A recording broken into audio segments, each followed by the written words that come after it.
The morning rain hung low over Chicago, soft and silver, coating the streets in a quiet haze. Scarlet haze held her coat close as she hurried down Monroe Street, the hum of the city still half asleep around her. She was 4 months pregnant, her body slower now, but her routine never changed.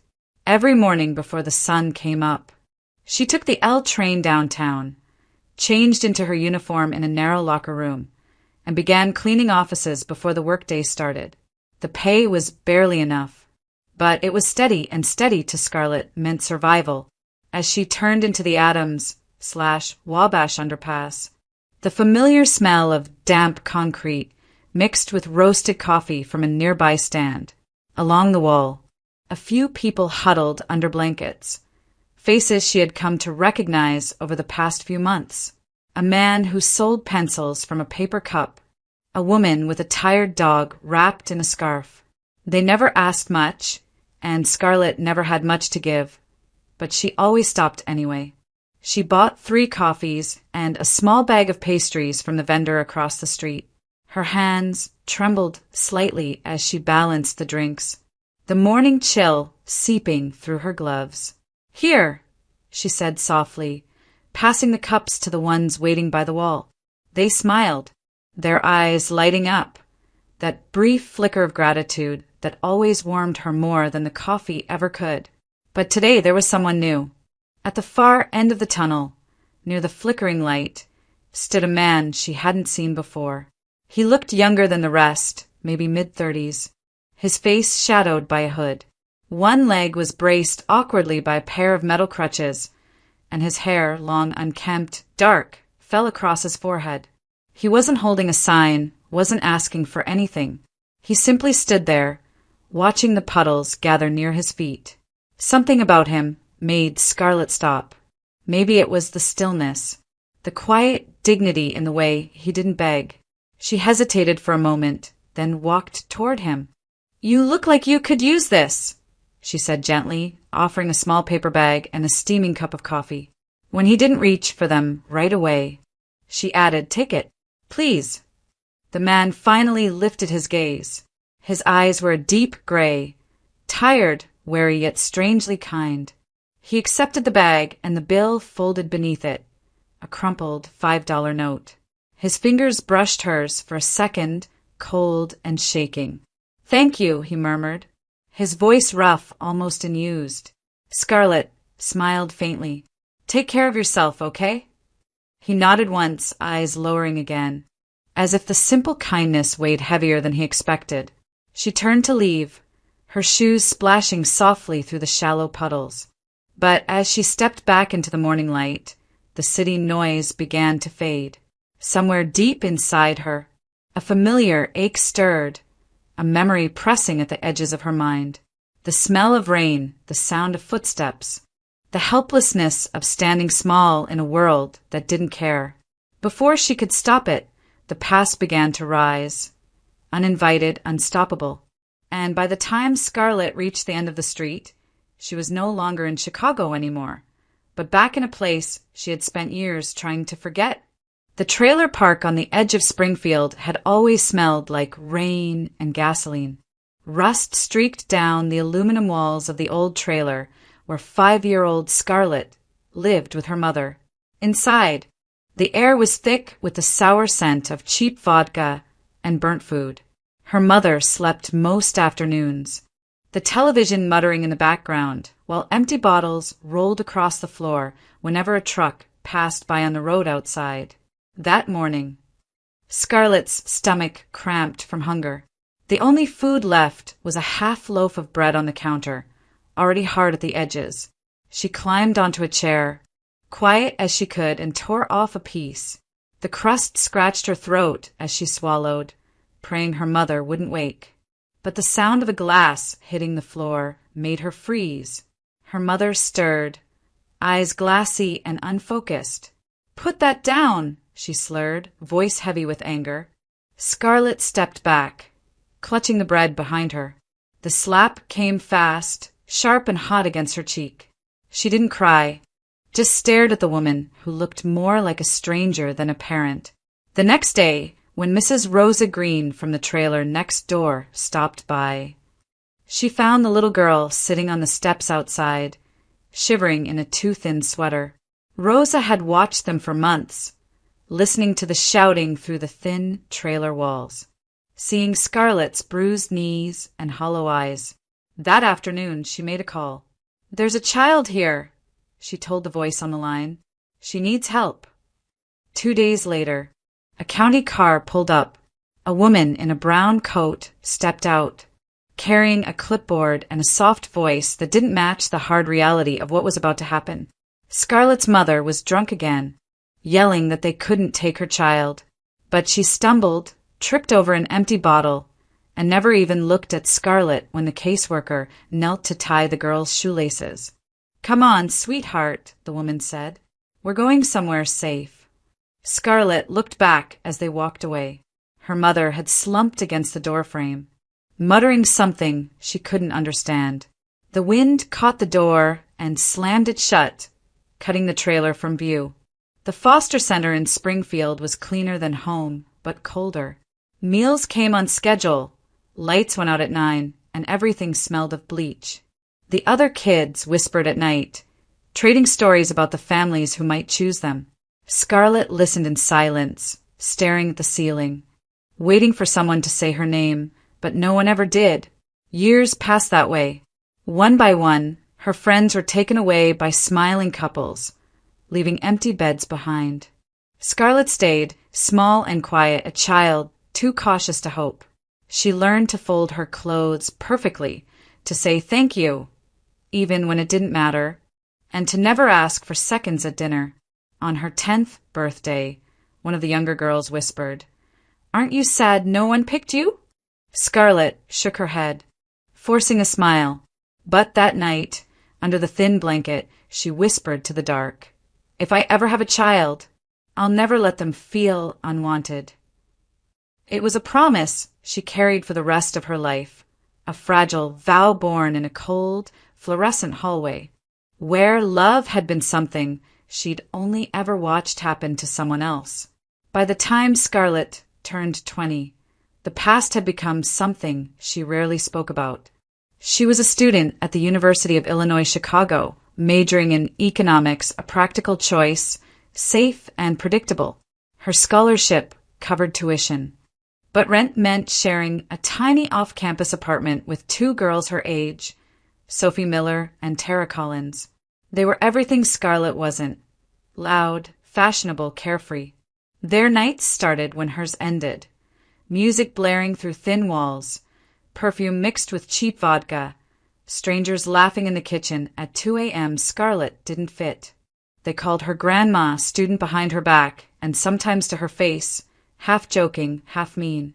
"You should come out with us once," Sophie said one Friday afternoon, leaning against the doorframe in her sparkly crop top. "You study too much. It's weird." Tara chimed in, smirking. "We're going to Evanston tomorrow. Picnic by the lake. Boys. Drinks, the whole thing. Come on, live a little."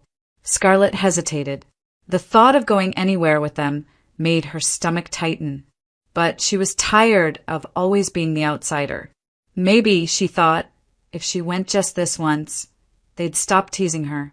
She forced a smile and nodded. "Okay, I'll come." The next day, the sky was clear, and the breeze off Lake Michigan was cool and clean. Scarlett wore a simple denim jacket and brought lemonade she'd made herself. The others laughed when they saw it. "So wholesome," Tara joked, shaking her head. They spread out a blanket near the water. Someone turned on music. Others passed around plastic cups filled with bright red punch. Scarlett took a sip, sweet, tangy, and didn't realize until later that the sweetness came from more than just juice. An hour passed. Her head grew light, her laughter easier, and her words slower. The girls whispered to one another, snickering.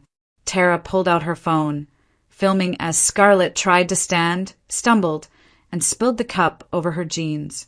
"Oops! Grandma can't hold her juice." Sophie laughed, her voice sharp. Scarlett blinked through the blur, humiliation burning through the haze. She saw the phone raised. The flash of a camera, the smirks around her. "Stop it!" she whispered, but the laughter only grew louder. She turned and ran. The sand slipped under her shoes.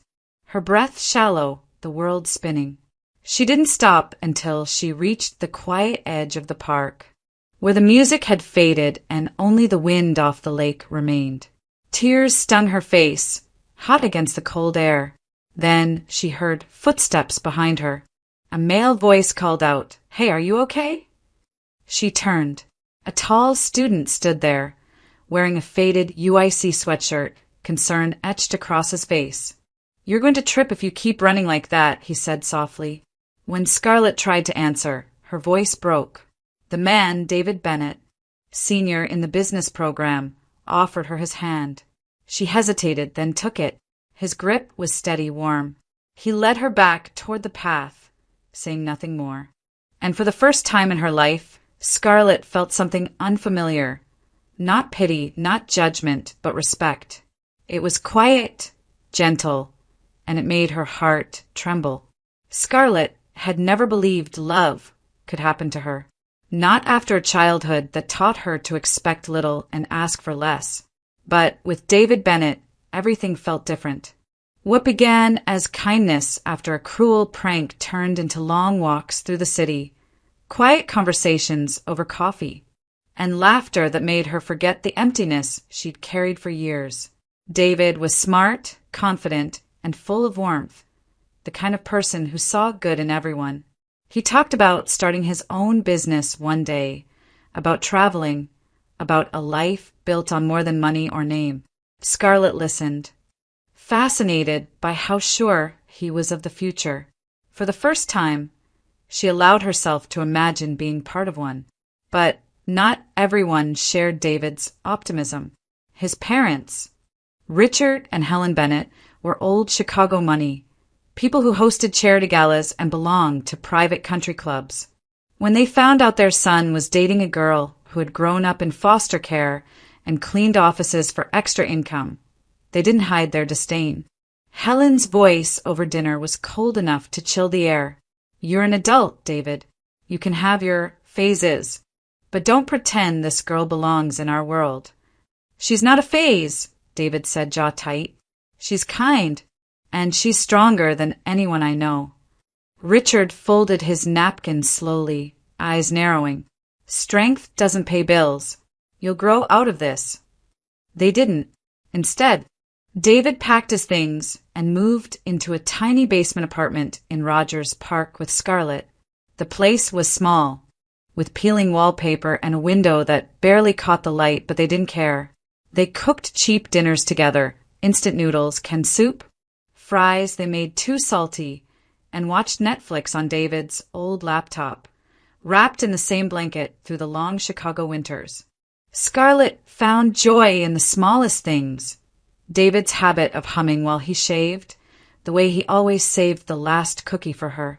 She learned what love meant, not grand gestures, but safety. Then, one gray morning, everything shattered.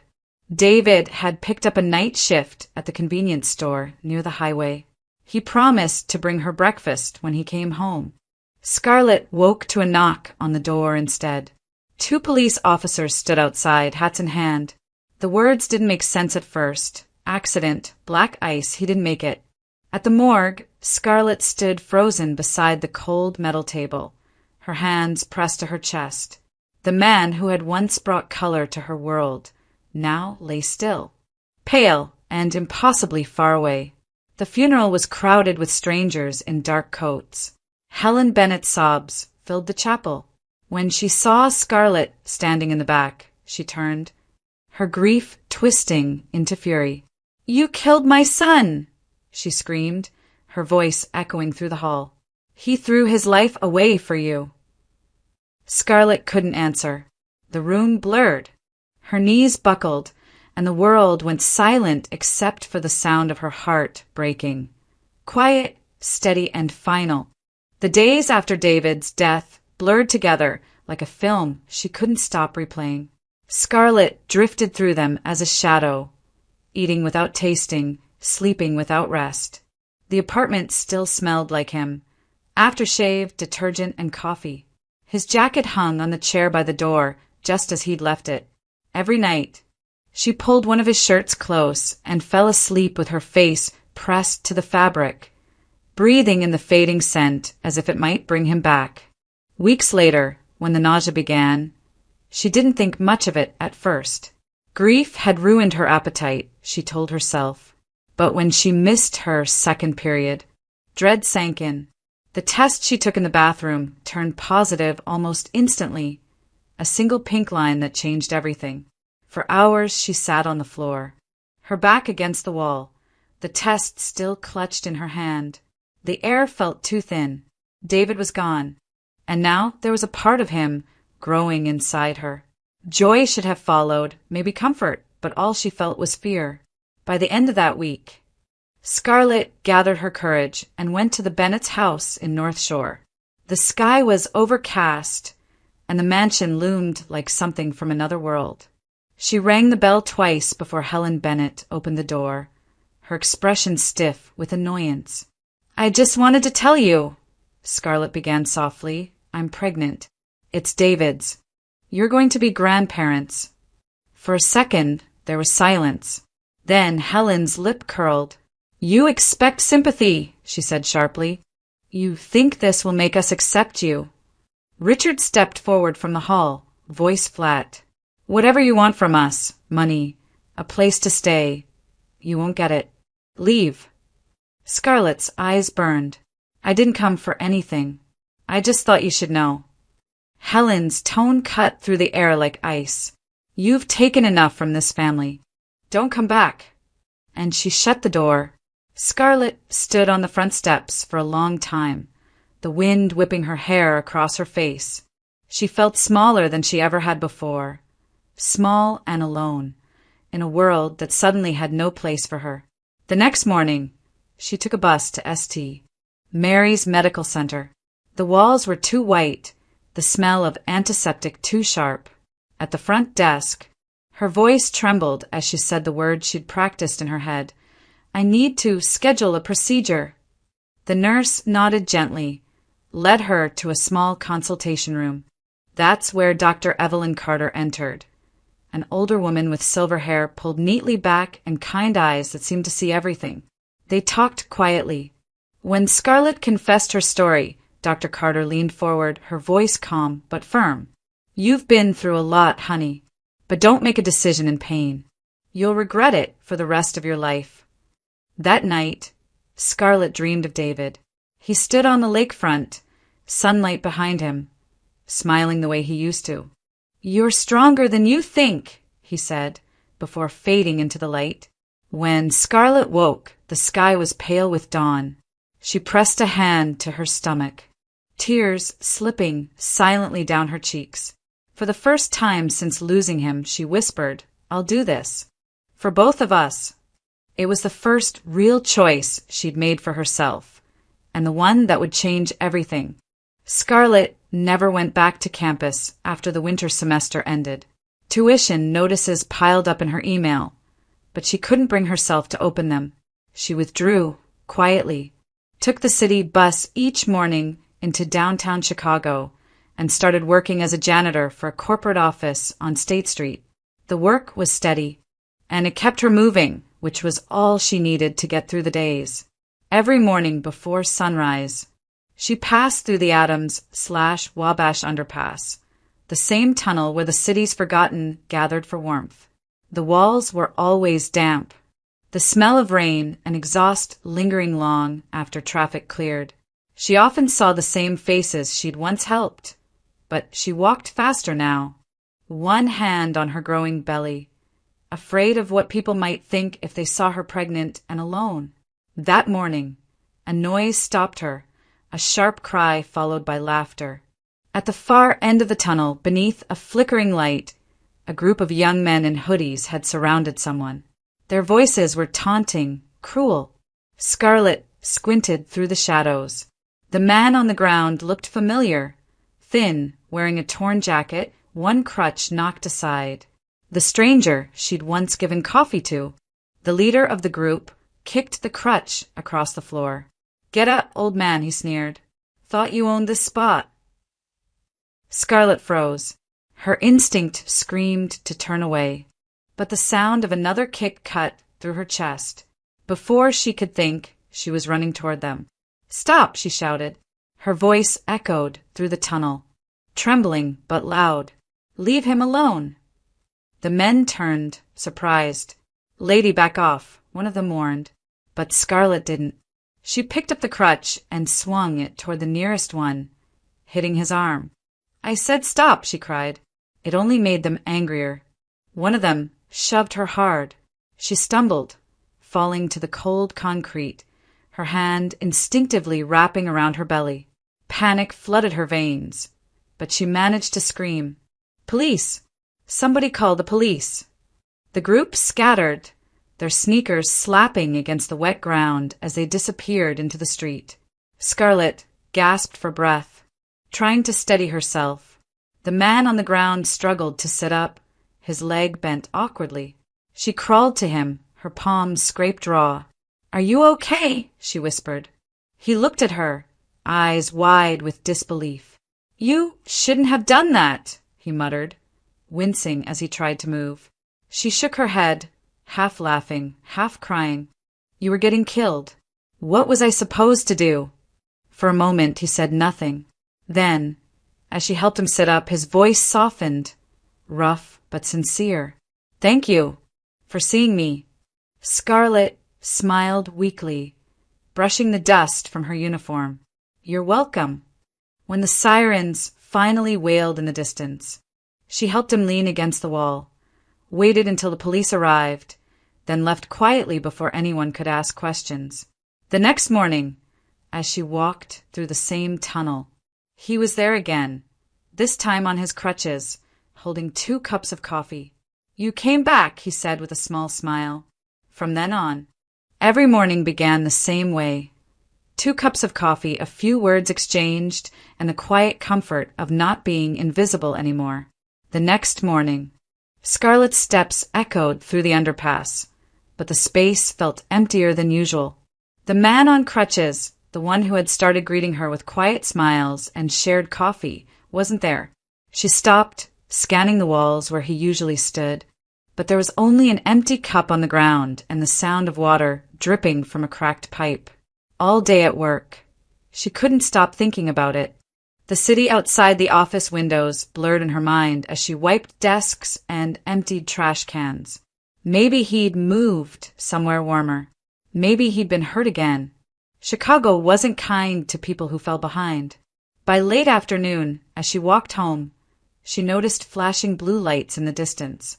Police cars blocked the entrance to the same tunnel she passed every day. A crowd had gathered, whispering.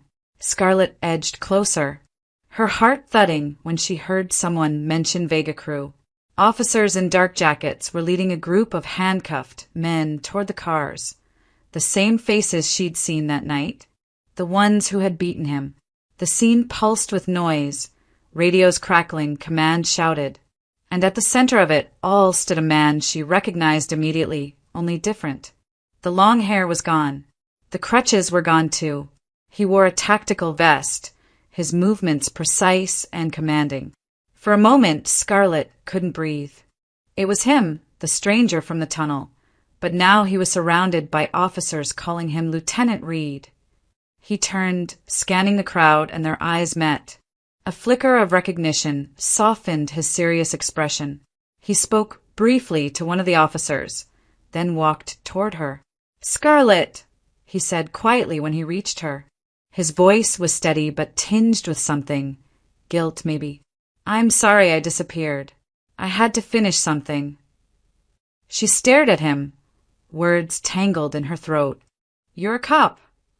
He gave a sheepish smile, rubbing the back of his neck. "Yeah, undercover. We've been after those guys for months. I couldn't tell you. It was an operation." Scarlet blinked, still trying to bridge the image of the man on crutches with the one standing before her in uniform. "You pretended to be homeless." He nodded. "Sometimes the only way to see what's really happening down here is to disappear into it." His smile faltered slightly. I didn't expect someone to actually notice me. Scarlett let out a shaky breath, half relief, half disbelief. I thought you were hurt. I was, he said softly, eyes meeting hers, just not the way you think. For a moment, neither of them spoke. The noise around them faded, sirens, radios, the restless murmur of the city, and there was only that quiet connection again, as if the world had folded itself small enough for two people. Nathan finally exhaled, the faintest hint of a smile returning. I owe you dinner, he said. Tomorrow. No disguises this time. Scarlett laughed, the sound catching in her throat. I'll hold you to that. And as he walked back toward his team, she realized that for the first time in months, something inside her felt light again. They met again the next afternoon in Lincoln Park, just as the sun began to dip behind the skyline. The air smelled faintly of grass and rain, and the city's noise softened beneath the sound of rustling leaves. Nathan sat on a bench, no uniform this time, just jeans and a gray sweater that made him look younger, more human. Scarlett hesitated before joining him, her hands folded over her stomach. He smiled faintly. You look better today. I slept, she said. First time in a while. They sat in silence for a moment, watching joggers pass by, a family flying a bright red kite across the lawn. Then Nathan spoke, his voice low. I was married once. He stared straight ahead as he said it. 5 years. Thought I had everything figured out. Steady job, a house in the suburbs. Someone to come home to. Scarlett glanced at him, sensing the heaviness beneath his calm tone. She left, he continued. Met someone else. A businessman. Said she was tired of being a cop's wife. Too many late nights. Too much worry. Not enough luxury, I guess. He gave a small, hollow laugh. That was 2 years ago. Haven't worn a ring since. I'm sorry, Scarlett said quietly. He shook his head. Don't be. It taught me something. People don't always leave because they stop loving you. Sometimes they just love themselves more. Scarlett looked down at her hands, her chest tightening. David, my fiancé, he died in a car accident. It wasn't his fault, but his family blamed me. I tried to tell them about the baby, but her voice trailed off, the words catching in her throat. They didn't want to hear it. I'm all this child has. Nathan turned toward her, eyes filled with something she hadn't seen in a long time. Understanding, not pity. You've been doing this alone. She nodded. I work nights cleaning offices. It's enough to keep us fed. Some days, that feels like a victory. He studied her face for a moment, then said softly, let me be around, just as a friend. Scarlett hesitated. She'd spent so long building walls that she'd forgotten what it felt like to let anyone in. But something in his voice, steady, kind, certain, made her nod. After that day, Nathan became part of her world in quiet, almost invisible ways. He drove her to doctor's appointments when the buses ran late. When she mentioned craving apples one morning, a bag appeared on her doorstep that evening. He slipped money into her wallet when she wasn't looking, pretending he didn't notice her surprise later.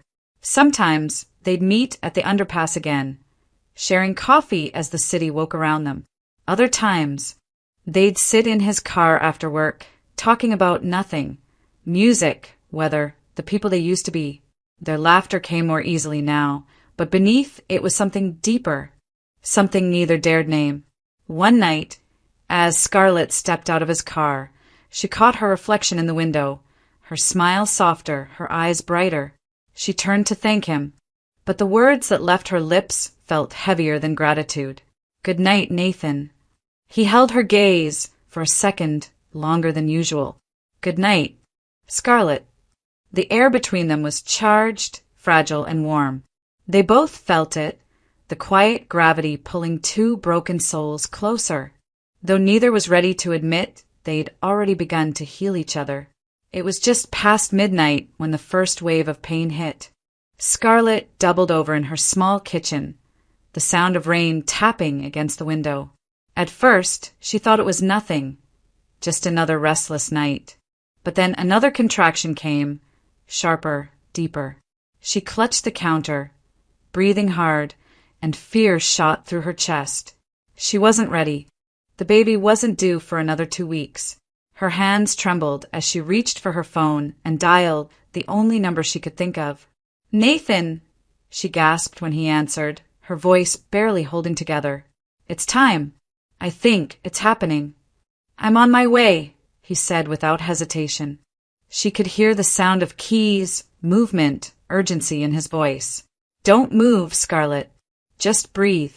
I'll be there in 10. True to his word, he arrived in 8. The headlights of his car flashed through the rain as he helped her down the steps, one arm steady around her back. "You're going to be okay," he whispered as she gripped his hand.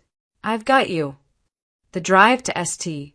Mary's was a blur of sirens and traffic lights that wouldn't turn green fast enough. Scarlett bit down on her lip to stop herself from crying out.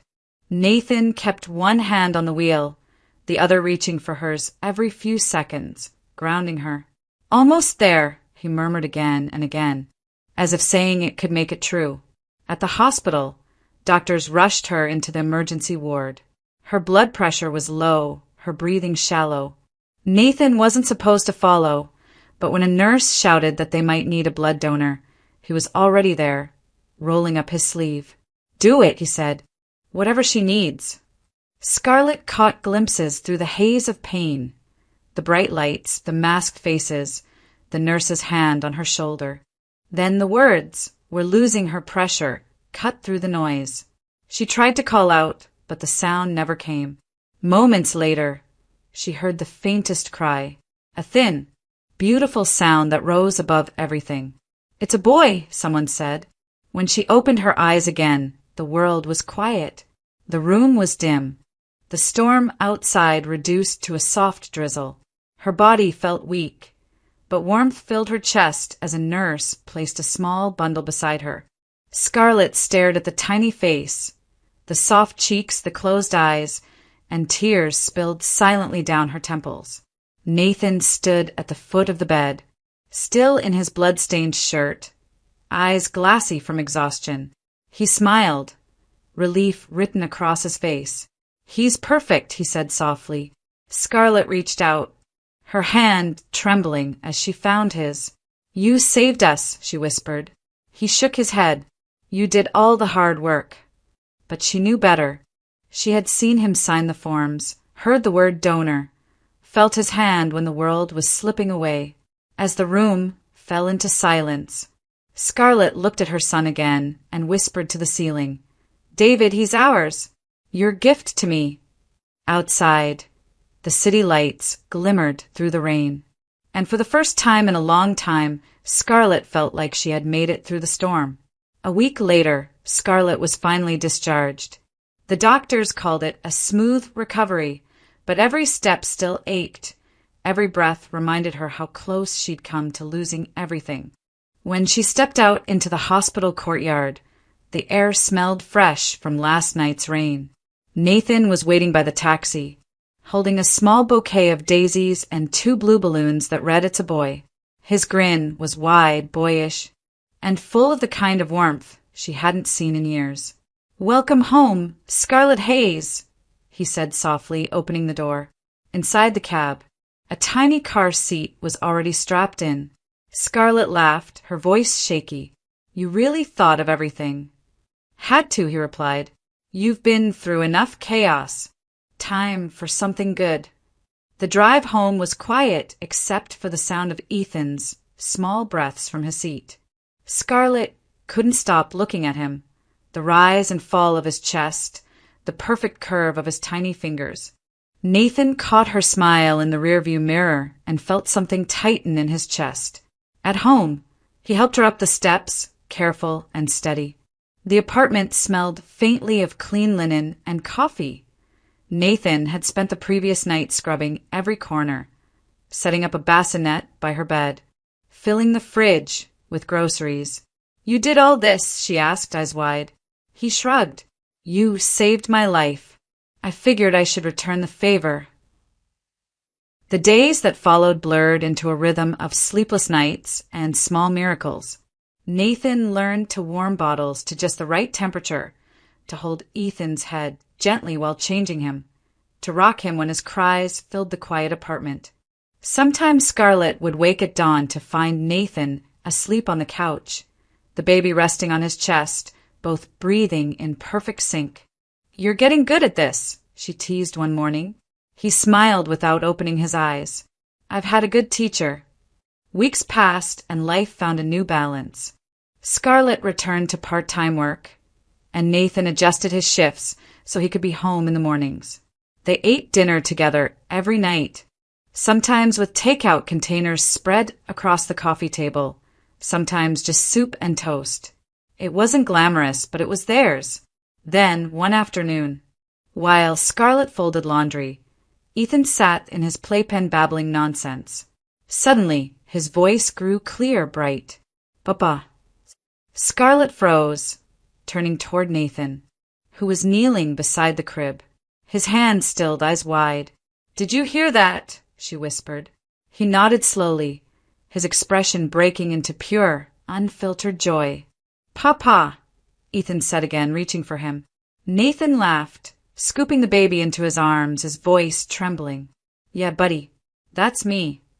That night, after Scarlett tucked Ethan into bed, Nathan took her hands and led her to the small balcony.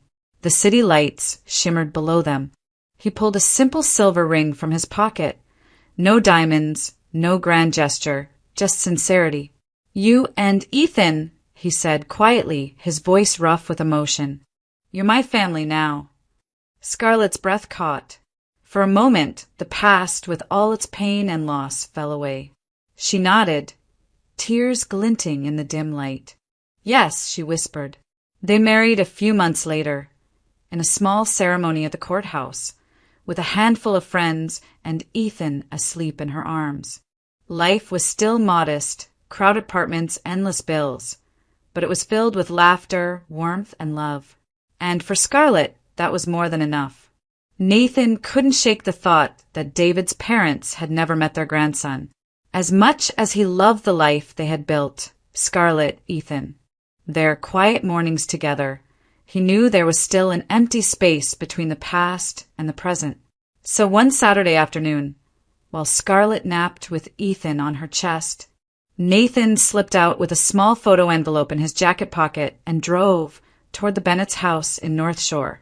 The mansion looked the same as the day Scarlett had been turned away. Tall gates, trimmed hedges, and windows that reflected nothing but distance. When Richard Bennett opened the door, his expression darkened at the sight of Nathan's police badge. "If this is about the accident, we all ready?" "It's not," Nathan said quickly. "I'm not here as an officer. I just thought you should see something." He handed over the envelope. Inside were 3 photos, Scarlett in the hospital bed, smiling weakly, holding a newborn wrapped in a blue blanket. Nathan beside her, tired but proud, and one close-up of the baby, his tiny hand gripping Scarlett's finger. "His name's Ethan," Nathan said softly. "Davidson." Helen appeared behind her husband, her face tightening. "What kind of trick is this?" "No trick," Nathan said, his voice steady. "Scarlett didn't come back because she thought you wouldn't want to see him. But I thought you should know he's your grandson, and he deserves to know where he comes from." For a long moment, the silence was heavy. Then Richard's shoulders began to tremble. He sank into a chair near the doorway, staring at the photo as if the air had left his lungs. "He looks like David," he whispered. Helen stood frozen beside him, her hand covering her mouth. Nathan didn't stay long. Before leaving, he said quietly, "She never blamed you. She just wanted peace." Then he left them sitting there, the photos spread across the table like a small resurrection of the son they had lost. A week later, Scarlett was feeding Ethan in the living room when she heard a soft knock on the door. When she opened it, Helen and Richard stood there, nervous, fragile, human. Helen's eyes filled with tears as she whispered, "We're so sorry, Scarlett. We were wrong." Scarlett's throat tightened. For a second, She couldn't speak. Then she stepped aside, motioning them in. "He's sleeping," she said gently. They followed her to the crib. Richard bent down, his hand trembling as he brushed a finger against Ethan's cheek. The baby stirred, blinked, and let out a tiny yawn. Richard's eyes glistened. David used to make that same face when he woke up. Helen covered her husband's hand with her own, her tears falling freely now. Scarlett stood beside them, her heart heavy but full. Nathan watched quietly from the doorway, his arm resting around Scarlett's shoulders.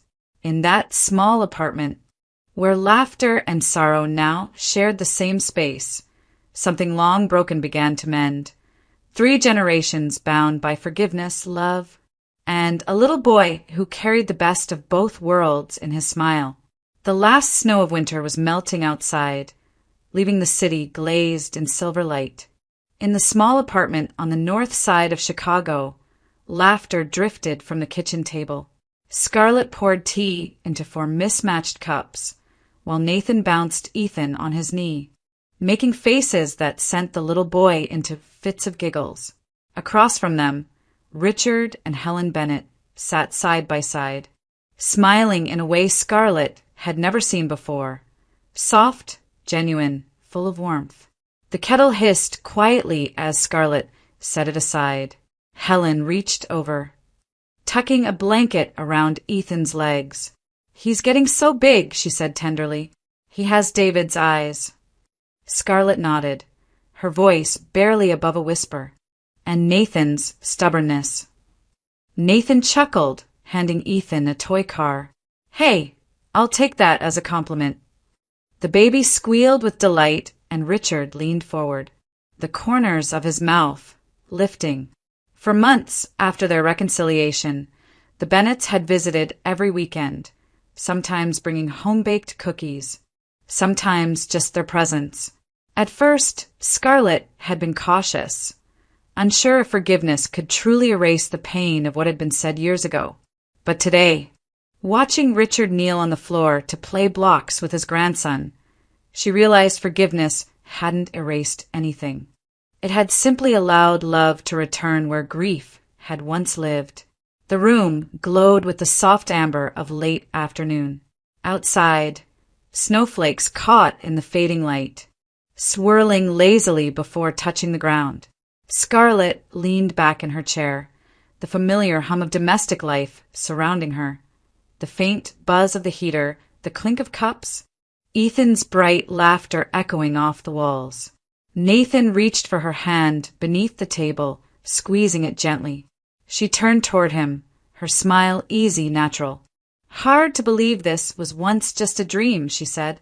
He looked around at the table, the flowers Helen had brought, the family gathered, the warmth that filled the room, and nodded. Sometimes the best things start after everything's been broken. Scarlett followed his gaze to Ethan, who was now trying to feed a cookie to his grandfather. Richard laughed, crumbs on his chin, and Helen dabbed at them with a napkin. The sound was light, unguarded. Scarlett felt something inside her settle, a peace she hadn't known since childhood. As twilight deepened, Nathan rose to light a candle on the table. Its small flame flickered, casting a golden halo over the faces around her. Scarlett took a slow breath, feeling the weight of years, lost sorrow, and rebuilding lift at last. She looked around the room, her heart full. For the first time, there was no ache, no shadow of what had been, just warmth, love, and laughter.